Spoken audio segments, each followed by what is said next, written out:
Hello everyone. I think you must all have started preparing for GATE 2025.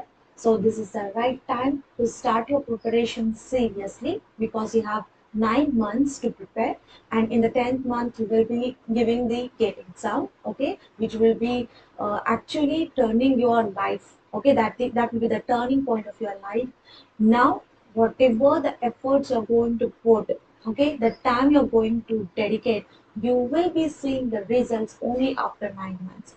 So if you want a bright career, if you want to pursue MTech, or if you want PSUs, so you must be very serious while preparing for this exam.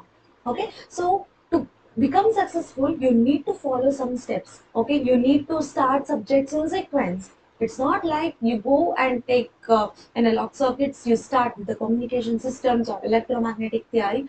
That will not help you, but it will lower your confidence level because these are the toughest subjects of EC, I can say. Okay, so first start with mathematics. Without mathematics, you cannot go with any other subjects because you need fundamentals. So start with mathematics. And there are few other subjects like a network theory, or it may be EDC, it may be signals and systems, which will be helpful while preparing other subjects like analog circuits, or it will be helpful while preparing communication systems. Okay, so next start with network theory and EDC. Okay, after these two subjects, you can go with the control system. Okay, control system and signals and systems. Because signals and systems, there will be Fourier series, Fourier transform, which will be very helpful in communication systems.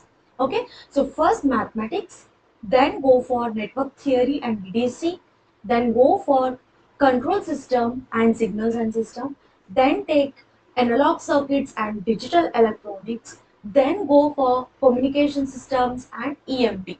Okay, so there will be some sequence which you have to follow to excel in the GATE exam.